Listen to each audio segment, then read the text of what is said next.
it's just one of those things that time after time, he's continued to show his faithfulness to us. And it's because we're open enough, we're vulnerable enough to recognize that he's calling us in and through some challenges to allow us to be stronger for the other people that are around us and to get closer to him as a dynamic, so.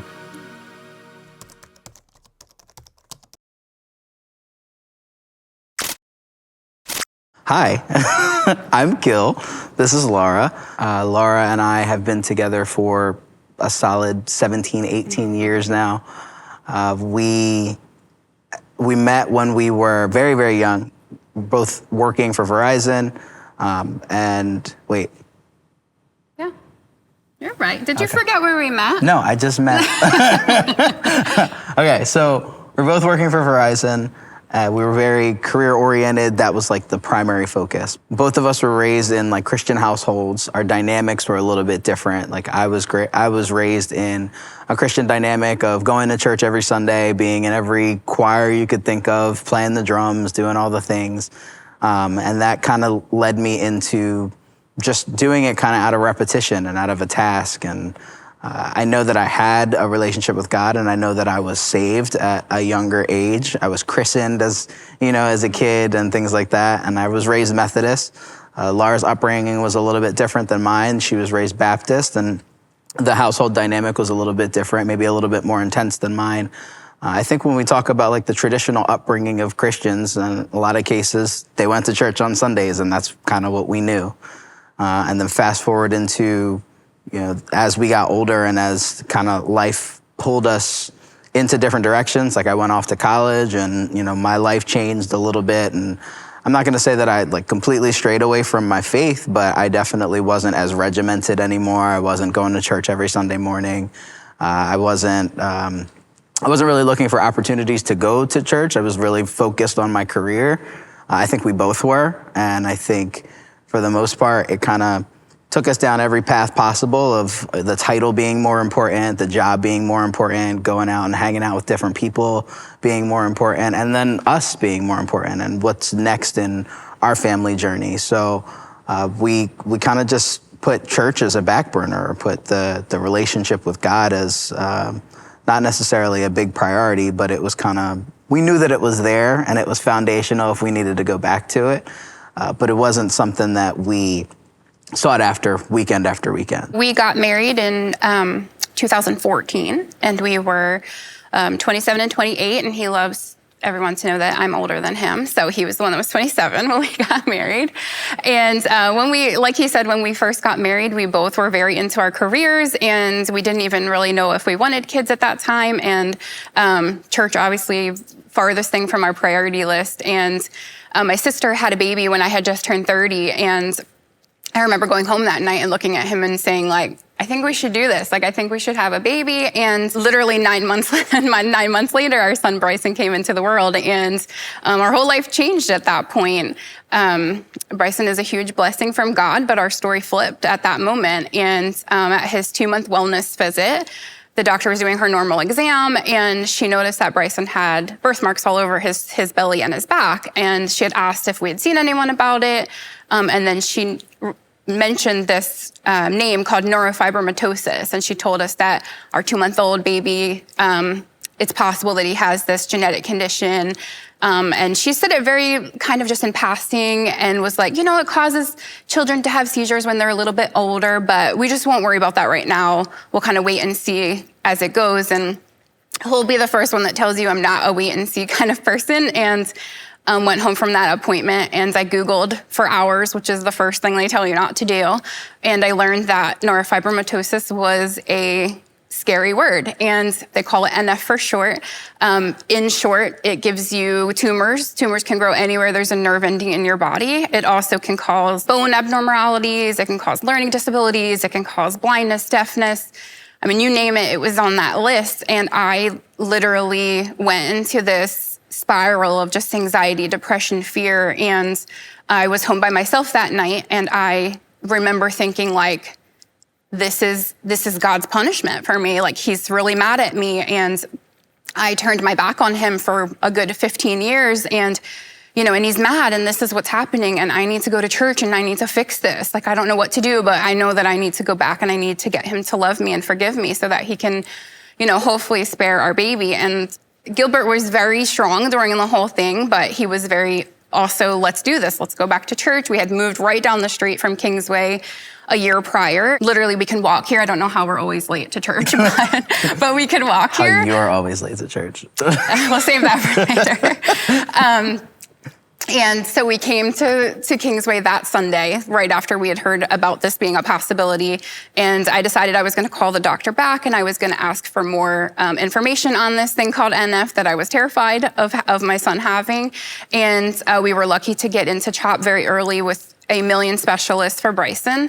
And so about a month later, we had run into Shannon Probasco, who attends here at Kingsway. I had met her through my sister a few years prior, and she had told us that her husband and her were going to lead a life group, and she asked if we wanted to go. And we both talked about it. We both agreed together. We weren't really into that. I was super resistant, just like for the record. I was like, oh, we don't have time. Work is this, work is that. It's just not something that we're going to be. Like, I wasn't plugged in. I wasn't leaning into that idea. And it's funny because in a lot of cases, we always agreed on the things that we were going to do together. And this was something that I was pretty much in opposition to just because I didn't know how we'd be able to swing it in terms of like our lifestyle and in terms of how busy we were. And this was something that she was fully sold on. And I knew at that moment that there was something different about this. Like, there's a reason that she feels so compelled to go back and, all right, let's figure out what it is together. Mm-hmm. So about a month or two later, we end up on the Rowan's couch and in a room filled with people that we don't know. And the life group that they were doing was Freedom. If you've ever done Freedom curriculum, it is a heavy study to do, especially when it's your first time in a life group. And I vividly remember the first lesson being about how a lot of us think that we need to earn Jesus's love or his freedom or his favor in our lives by doing things, by serving, by giving money, whatever it is. And then in reality, what the situation is that God loves us and has paid for our freedom. And all we need to do is serve him because we love him. And it's just something that we get to do, not something that we have to do to earn his love. And I remember thinking like, wow, I was way off and I'm not here because God's punishing me. And in that first week, I was like, wow, if this isn't, where I needed to be to learn, the real reason behind why I'm coming back to church. And so funny enough, we had waited 4 months for the blood work to come back for Bryson's genetic testing. It was our second week of life group, and we decided that we were going to tell the group that his test came back positive and that he was confirmed that he had NF. And I'll never forget the moment we opened up during prayer request time and we kind of told everyone what the situation was, and they immediately got out of their chairs and they put their hands on us, on our backs, and they cried and they prayed and they begged Jesus for healing for our boy and for healing for us. And they just, it was a good, 20, 25 minutes of people just praying and crying. And we didn't even really know these people yet. And I remember hearing God say, like, welcome home. And you can trust me. And I have plans for Bryson and I have plans for you and I have plans for your marriage. And that moment really started our journey here at Kingsway and really our personal relationship with Jesus, I would say. Yeah. While you gather yourself, I'll keep that going. So, to Laura's point, it was definitely the catalyst for us, right? Like, we didn't know these people from Adam, really. And I'm a social butterfly. I love meeting new people and things like that. But there are things that you keep close to the chest. You keep them tight. You share when you feel like you're ready. And God, I feel like, just said, hey, all the walls that you have built up to protect yourself from whatever you think you're afraid of right now, I need them to come down, because there's people that are ready to do life with you.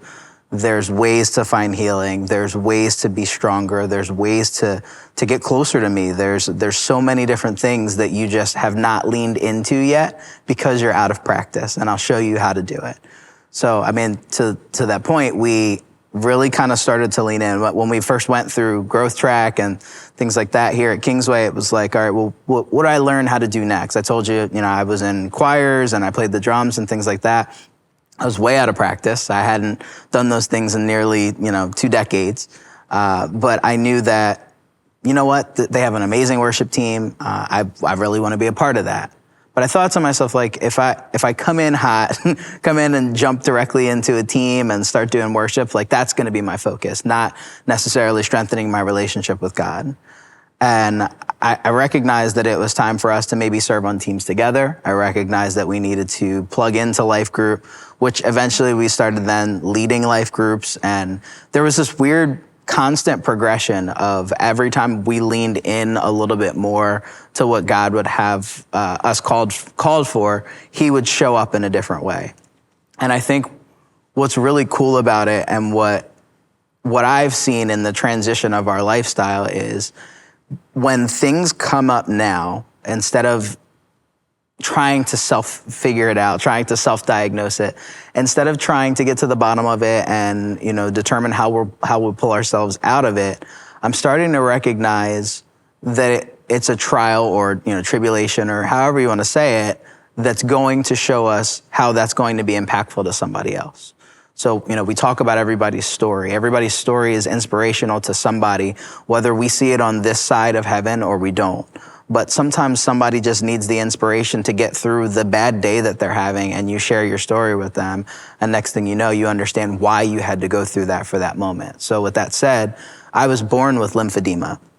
And I didn't know what that would mean for my life. I knew that I was being in and out of the hospital a lot. I knew that kids were mean and kids would make fun and, tease and that kind of stuff. And it was hard. It was uncomfortable. And it's not something that at 36 years of age, I'm even over today. But what I know is I went through the things that I went through as a kid and as a young adult and as an adult, because there would be a moment in time where I would look at my son and I would know that he was struggling with the same things, the same adoption, the same hospital visits, the same pain, discomfort, the unknown. And I would have the ability to stand by his side and say that I'm here with you and I'm strong with you. And if you pray and if you focus, you'll understand a little bit more of why we're going through it. And there's a reason at the end of this. And I don't know that if I continued down the life journey of focusing on my career or focusing on all the other things that weren't as important, I don't know that I'd be able to step away far enough to see the positive in these moments, to see how excited he was even after we had extreme moments of discomfort. It's just one of those things that time after time, he's continued to show his faithfulness to us. And it's because we're open enough, we're vulnerable enough to recognize that he's calling us in and through some challenges to allow us to be stronger for the other people that are around us and to get closer to him as a dynamic. So I think one of the biggest lessons I've learned throughout this whole thing is, and we say it all the time together and as a family, is that if we were writing this story, it would look so differently. It would be, lymphedema free. It would be NF free. It would be all of these medical concerns free. But the story that God is writing is beautiful in its mess. And Bryson has been through a lot. And just to name a few, he was diagnosed with an aortic root dilation about 3 years ago. So we're followed by cardiology at CHOP. And then he was speaking about this a little earlier, but in November, we were in Disney World as a family, and he had his first seizure. And we had an overnight hospital stay, missed a flight, and he was diagnosed with epilepsy. And so we're navigating that now as a family. And currently, now he's going through some growth chart changes. He's growing a little bit too fast, which is common with NF kids, and now we're being followed by endocrinology. And so it's a lot, and it's scary, and it's heavy, and it's not what I would have written for my kid. And but with all that said, the boy that I see when I look at has such a love for Jesus because of this, and because of what God has done to bring our family back to him. And I think it changed the trajectory of our family forever and for his life. I think that all these challenges he will face, he's going to know that God is his rock and that he can trust him fully, and that he doesn't have to worry. And I think had we taken the left road in the beginning of all of this and done things our own way and in our own power, which I think we very easily could have done because we were in that stage of life, we would not be sitting here. We would not be attending church. We would have a very, very different story. But I hope it encourages someone to know that even though we turned our backs on our faith early on in our adulthood, and even though our story is messy and broken and scary and challenging, that God puts that, all together, and he creates something so, so beautiful, and something that if I had to write it, could never write it the way that he is. Yeah, I think a lot of times we expect it to be cookie cutter, right? And I think a lot of people on the outside looking in, they're just like, oh, their life looks great. And, the images that we portray on social media and things like that, everybody believes that everything is great. But at the same time, we're messy. We're messy people, and we go through messy things. And the difference, the thing that separates us as Christians, or those of us that are leaned into our relationship with God, and the people that don't necessarily know him, we recognize our mess, we bring our mess to him, and we ask him to help us through it, versus just trying to exist in it and recognizing that everything around you is negative and everything is bad. There's a positivity and a beauty when you're in that crushed, downtrodden moment and you find your way with his guidance out of it, because somebody else is also looking for the same way to do it. So we get the opportunity to use our light and show people what we've been through. Bryson shows me every day, every single day, just the joy of the Lord and being constantly positive about things. And I think that childhood joy, that childhood enjoyment for life, is something that we as adults just get away from. And he's such a great blessing and a great reminder of just how to keep it simple and how to recognize that life is so much more than the things that, get under your skin in a moment. So to the point of it being messy, we talked about life group, and in a lot of cases, we've seen people get messy in our life groups. We've seen life be ugly, and we've seen God pull them through it together, and we've rallied around them. We've had plenty of cry sessions in our living room, plenty of cry sessions in our backyard. We've seen marriages restored. We've seen lives changed, and that's not something that we would have had the opportunity to do had we followed that left road, had we stayed away from Kingsway. So, the joy and the opportunity to be a part of those kinds of things, again, it's one thing after the next for us. And it's been, we participated in life groups. We started tithing, and then God blessed us in different ways than we could have ever expected, and things that we couldn't even explain and articulate in a lot of cases that we've shared with a lot of different people. And in addition to that, I mentioned that the worship team is fantastic here, but I watch people like Kate, and she's up here and she's so obedient, and she leans into her calling, and she just kind of follows the guidance of God.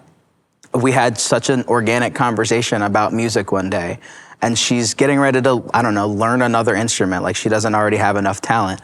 And she says to me, well, yeah, it's just another instrument. Why not learn it? And I said, Kate, I know how to play the drums, and I haven't played for the past 20 years. But at that moment, I said that out loud, and I think it became a thing. It was like an accountability, right? Because you're doing life with other people. And it was like, if you have this gift and God has given you this gift, why aren't you using it? And she said it so simply like that. And I was like, why aren't I using it? So now I get the opportunity to play drums here at Kingsway. I get to sing on the worship team. I get to use my gift, but I get to watch how that fills the room. I get to participate in watching people be led into worship on Sunday mornings. And there's nothing that has been more fulfilling than being a part of something like that. Yet again, not something that I would have been a part of hadn't Bryson brought us back to Kingsway. What would you like to tell the other person on the other side of the screen watching this that perhaps is going through something similar? I think one of the biggest things I've learned is that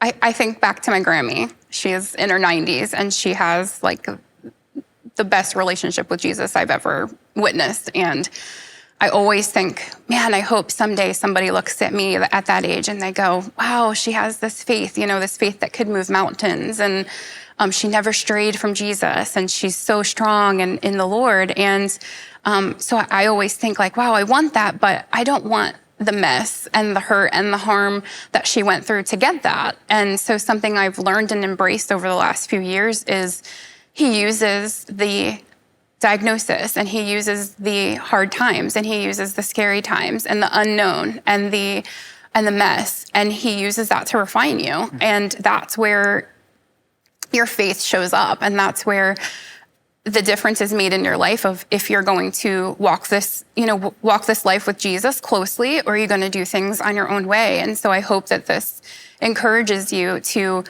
choose him, and to choose hope, and to choose life, and to choose the hard, to embrace the hard, because that's what's going to bring you closer to Jesus. And when you get there, I'm not anywhere near, where I want to be in the end of my life. But when you know that he's beside you, and he's your rock, and he's your only, option as far as hope goes, then it's so worth it. And the lives that you see change because of you sharing your story, and the lives you see change because of just saying hi to people on Sunday and serving.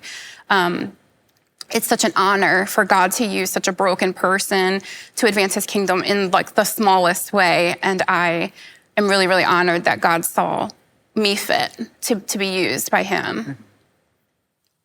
I think I would just say the enemy's so quick to tell us that we're not worth it, that we can't do anything good, we're this broken, it'll never amount to anything. And man, we're so good at believing that, but the people that are around us that pour into us so regularly, they inspire us, they encourage us, and they point us back to God. And being here and having the opportunity to learn from great pastors, learn from the people that we see on Sunday mornings, it changes the dynamic of what you believe about yourself and your capability to make an impact here in the church and in the community around you. So I guess what I would say is, number one, like, don't try to do this thing alone. It's so easy to disappear, right? It's so easy to get lost in the negativity. But when you've got people that are in your corner that are pulling you through all the mess and directing you down the right path, like that is the foundation that brings you closer to Jesus. So I know for a fact that there have been moments where I didn't know where to go next. And by watching other people and their prayer lives, I was encouraged, I was changed. And it's not necessarily that I'm learning from, much older people than me. There are people that are younger than me that have great prayer habits, that have great ideas and things like that I've had the opportunity to learn from. But what I do know is there's so many opportunities for us to do things on our own that we miss out on the opportunities to do things with other people. And I think life group is probably one of the biggest things that has changed our lives, because we've had other people, other family, friends to go through life with. And so I just encourage anybody that's like looking for actual encouragement, that's watching this right now.